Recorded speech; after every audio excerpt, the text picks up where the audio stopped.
Hi everyone, we will start the webinar here in just another minute to give everyone some time to join, so just hang tight.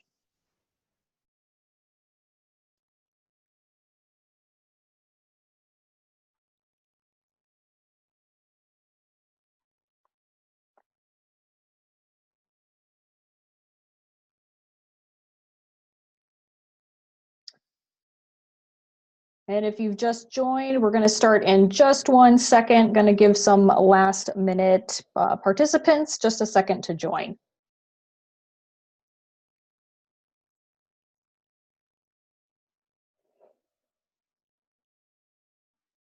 All right, so let's go ahead and get started. Hi everyone, I want to welcome you to today's webinar. My name is Liz Treadwell and I'm the head of user engagement here at HeroX. So today's webinar will focus on giving you an overview of how to participate in one of our amazing challenges, as well as highlight some of the features that you actually have available to you as an innovator. So what we'll be covering today, first I'll show you how to search through our list of challenges to find one that's right for you. Then I'll highlight where you can find key pieces of information across all of our challenge pages. After that, we'll go over how to form a team, as well as find other team members, or how you can seek out already existing teams that are looking for additional members based on maybe expertise that they're missing. Last, but certainly not least, I'll show you how to draft your submission and actually finalize it for judging. You'll also probably notice on your Zoom webinar that there's a Q&A chat box. You can pop questions in there as we go along, and then I'll take a look at what people have submitted at the end, and then we'll go through those. All right, so you've discovered the power of crowdsourcing and you've come to HeroX to get involved. Where do you start? What's next? The first step to crowdsourcing is to find a project that interests you. A lot of other crowdsourcing platforms usually focus on like a particular industry or a niche subject area, like Top Coder is very focused on data science. The great thing about HeroX is that we have a very large variety of challenges, from arts and design to software development and prototype building. We really have it all. We try to encourage our challenge sponsors to make their titles as clear as possible. So this way, when you're going through our Explore page, you can easily scan through what's currently active and locate a challenge that's relevant to you based on that. You can also use the search, filter, and sort button, which you can see it's kind of small here, but it's up here on our Explore page to actually narrow down by a particular category. You can even look at past challenges that are already won or ones that are in judging just to see what's currently out there. And then you can click on any of these challenge previews. We call these our challenge cards to be taken to the full competition page to get the full details. And the screenshot just below there is of that search and filter and sort box. Also, don't judge a challenge solely on the prize amount. There are a lot of really great competitions out there that help you get started into crowdsourcing that may not offer a huge prize. In addition to that, make sure that the prize amount set by the sponsor is equivalent to the amount of work that you'll need to put in to develop a solution or an idea. While HeroX provides guidance to our sponsors in this area, they are actually ultimately the ones who decide what the prize is on their challenge. So HeroX is the platform in which they host their challenge, but each individual sponsor is the one who usually comes up with the guidelines, the prize amount, things like that, sometimes with more help from HeroX than others.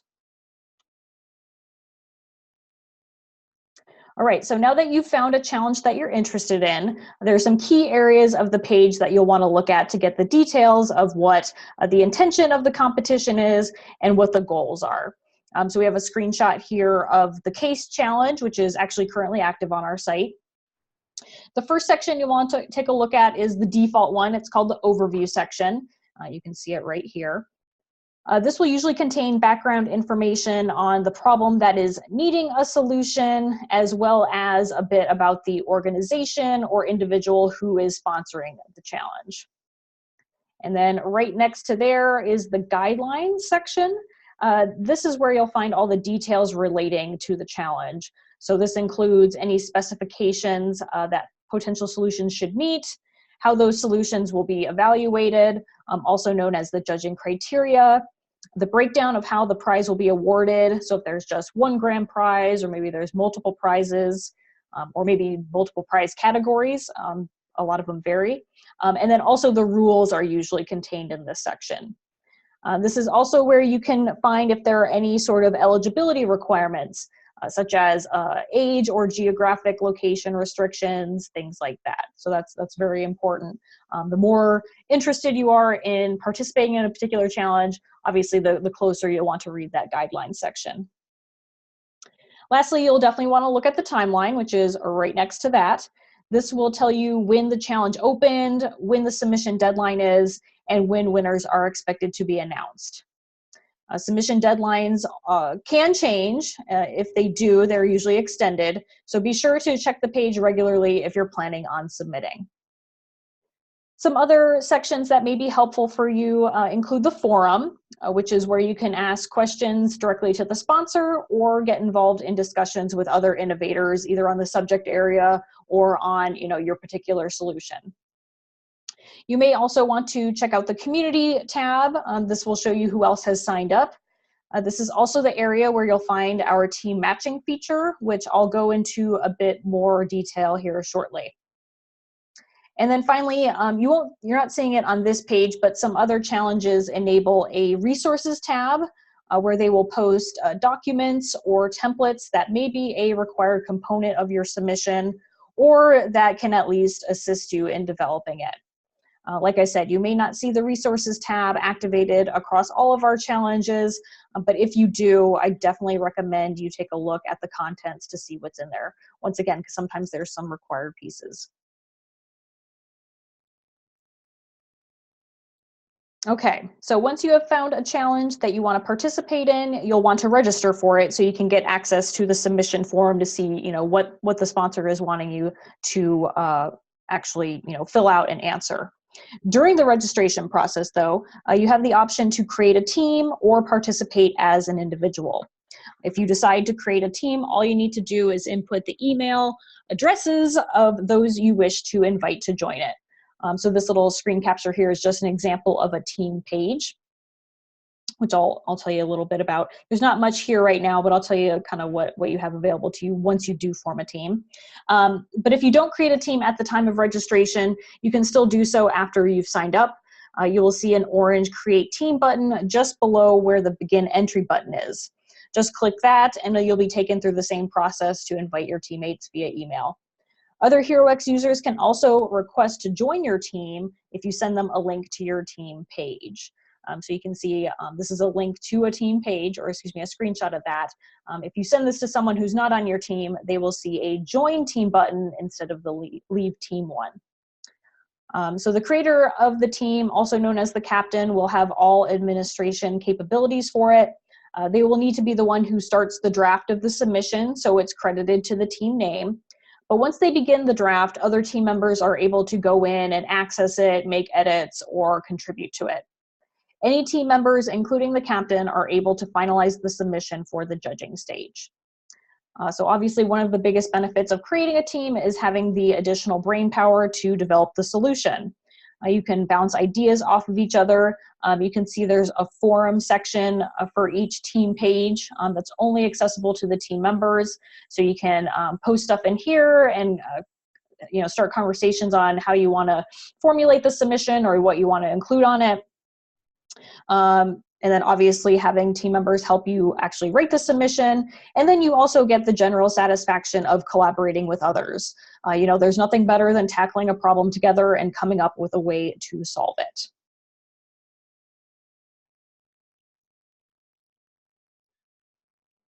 All right, as I mentioned earlier, there is a team matching section within the community tab of each HeroX challenge. This is where individuals who are seeking teams can advertise their expertise or what they kind of bring to the table, as well as where teams looking for individuals with certain skills or knowledge can make it known to the challenge community. So this is a screenshot of one of the team matching sections on one of our challenges. So you can see it's clearly outlined teams looking for innovators, and then a little further down there's a heading that says innovators looking to join teams. If you wish to add yourself to the section, just click the orange Add Myself button to get your information posted. If you find a team here that you would like to join, all you have to do is click on their username highlighted in orange here to be taken to their team page, and then click that join button, like I said, to request to join. If you find an individual you would like to add to your team, all you do is click on their username. It'll also be highlighted in orange like this, and it will take you to their profile so you can directly message them.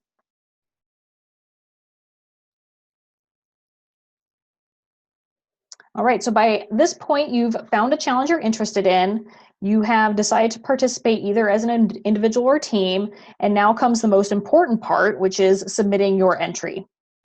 As I mentioned, you will need to complete your registration before being able to access the submission form, so make sure to do that first. And then once you've done so, you'll see a begin entry button in place of the accept challenge button. So accept challenge is how you start your registration. Begin entry is what it says once you've successfully completed that. So you click on that button to be taken to that particular challenge's submission form. Each challenge will have a different form with the exception of the first field, which is the title field. Most challenges will also usually include a short description and image field. However, if you've participated or plan on participating in multiple challenges, you'll notice that some of them elect to remove the short description or image ones if they aren't relevant. And then just below that will be all of the distinct fields for that particular challenge. Usually either writing out answers to a particular question, uploading a document, linking to a video, things like that.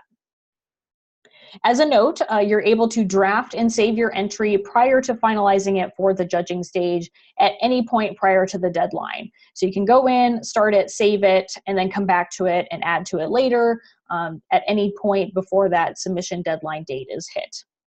Even if you finalize your entry, so if you finalize it for judging and fully submit it, you can still unfinalize it and edit it as many times as you would like up until the deadline. There's no just one time and then you can't edit it anymore. As long as it's before the deadline, you can go back in and edit it as many times as you'd like. However, like I said, once the deadline passes, no edits can be made and no new entries submitted. So something that we've seen over the past years of running challenges, we recommend that you submit your entry at least a few hours prior to the deadline, if not earlier. You do not want to wait until the last minute in case you run into technical issues that prevent you from submitting a potentially winning idea. So definitely get them in as early as possible. And of course, if you ever have any questions about submitting your entry, you can always message us. There's a live chat box in the bottom right corner of our challenge pages, or you can always email us at gethelp, which is one word, at HeroX.com. And then, so you know, after you actually submit your entry, the process after that is that the sponsor and their judging panel will review and score all of the submissions based on the criteria that they've outlined in the guidelines section. The judging stage can sometimes take longer than expected, so don't be surprised if the winner announcement date gets pushed back by a little bit, or if they bring in additional experts to help them evaluate the entries.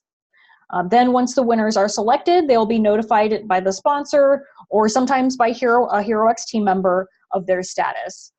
The paying out of the prize also varies from challenge to challenge. If you're selected as a winner, the sponsor, or sometimes HeroX in some situations, will work with you to get the money distributed in as timely a manner as possible. So that's how it works to participate in a crowdsourcing challenge on HeroX. So like I said, we have some time for Q&A. I'll take a look at what's already been submitted in there, but if you have any other questions, go ahead and post them.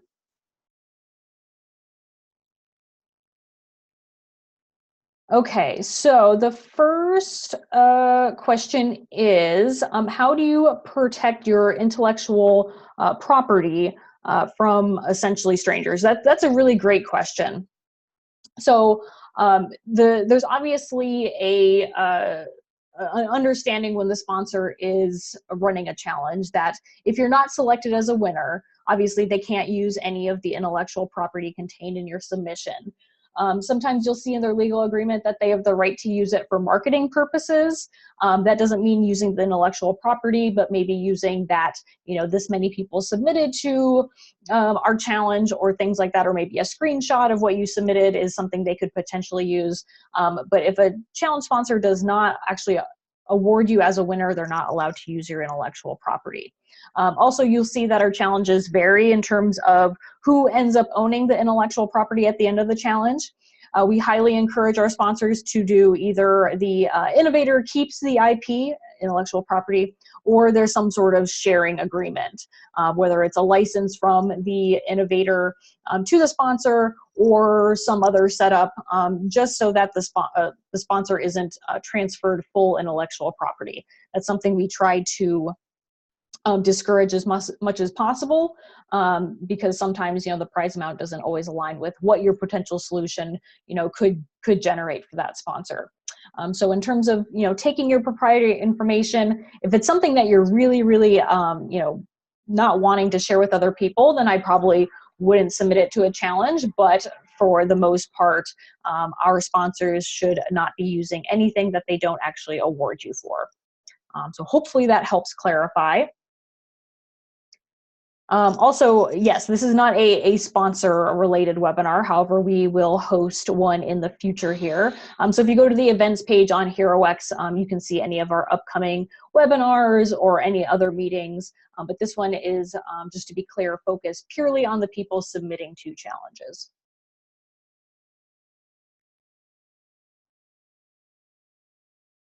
Okay, how many submissions? The next question is, how many submissions is average for a challenge and what is the range? That's a really good question and a very common question. It really does depend challenge to challenge. So ones that are pure ideation, meaning they're only asking for ideas, they're not asking for a really fleshed out concept that could be ready to move to prototyping within a few stages. Those ones will get, obviously hundreds of entries. Also, once again, like I said, the prize amount can be a factor in it. So if people don't see a high prize amount, sometimes they think they shouldn't submit to it because it's not worth their time. But that's why I mentioned you shouldn't judge a challenge based on that, because you can actually, win something because a lot of people assume it's not worth their time. But then some of the bigger ones that require more legwork, or are asking for like a fully built out prototype, you'll usually see less submissions, usually because there's more teams working together. So you might see a large community, but a small number of submissions just because a lot of people are collaborating together, and it's quite complex. So it really depends. I can't unfortunately give you a straight answer, but like I said, for an ideation one that's just asking for simple ideas, you can probably expect hundreds, whereas one that's asking for a bit more, you're probably looking at 50 or lower. So hopefully that helps answer those questions. Really great questions, actually. Another common one we get, if I'll give you guys some more time to submit more as they come up. But another one that we get is, how long do challenges usually last? On average, we try to have our challenges last around 3 months, just so people have enough time to hear about it, think about what they want to submit, and then actually draft their submission. We've experimented with doing shorter ones being maybe a month, which have actually worked out well, especially for those ideation challenges that don't require a lot of forethought or, a whole lot of really in-depth research or development to actually submit it. And then, of course, if you've seen our Go Fly challenge, that one's lasted a couple of years because that's trying to develop essentially a personal flying device. So obviously the ones that are bigger and require more time are going to reflect that in the timeline. So, a year plus.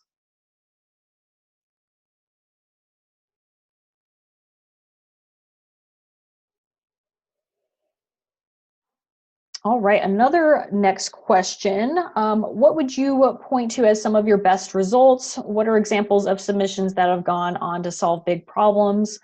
I think one of our bigger ones was from a couple years ago called the Space Poop Challenge. It had to do with how astronauts go to the bathroom in space, basically. That one, I don't know if it's actually further being developed at this time, but that was a really successful and great one, and obviously generated a lot of interest. A kind of smaller, lesser known one was the seawall design challenge. I believe it was called the Kura Kura Bali one.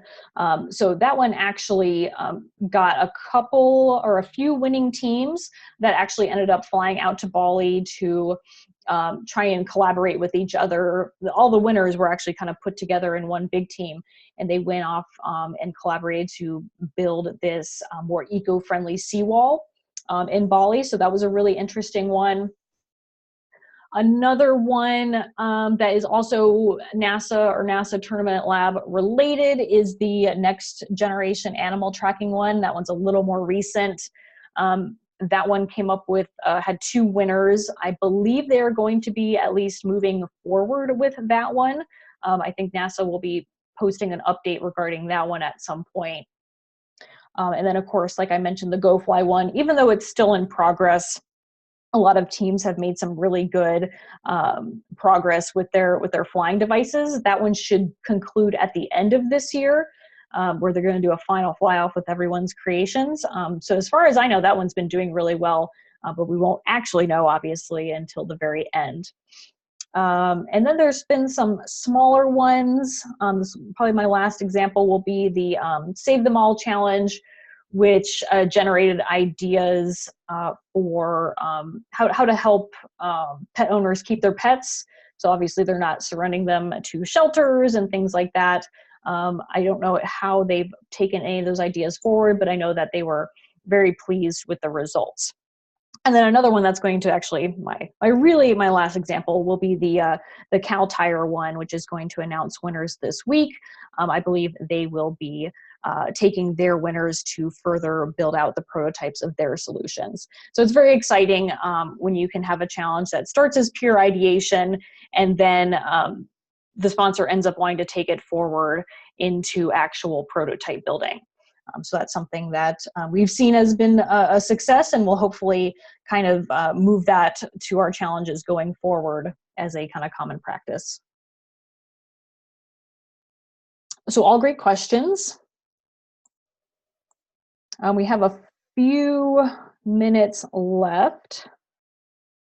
Oh, another question regarding the sponsor's perspective. Yes, we do have a sponsor webinar. I think we have a recording somewhere of an older one, which I can definitely include in the follow-up email. If you registered for this webinar, you'll get a follow-up email, and I can include one to the sponsor webinar, and then we will be scheduling another one here in the near future. We're going to get one of our actual challenge designers on it. So she can kind of give you the perspective from her side in terms of how to develop a really successful challenge. So yes, I'll give you a recording to a previous one, and then keep your eyes out as we schedule that next one. As I was saying before, if you go to our events link on our menu, you can see when upcoming webinars are scheduled, and then we try and include it in the newsletter when possible.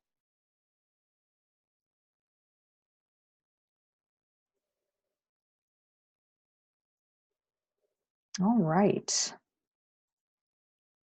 And then one other common question I get is there a cost to participating in a HeroX challenge?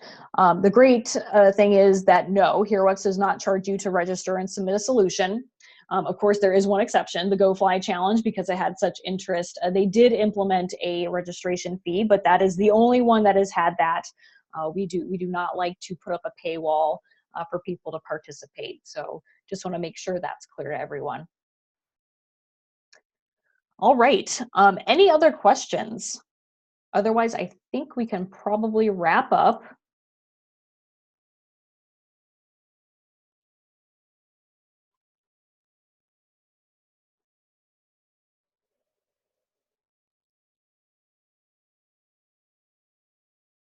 All right. I guess that's it. Well, I want to thank you all once again for joining. Have a wonderful rest of your week. And if you're planning on participating in one of our challenges, we look forward to seeing your solution. Thanks so much and have a great day.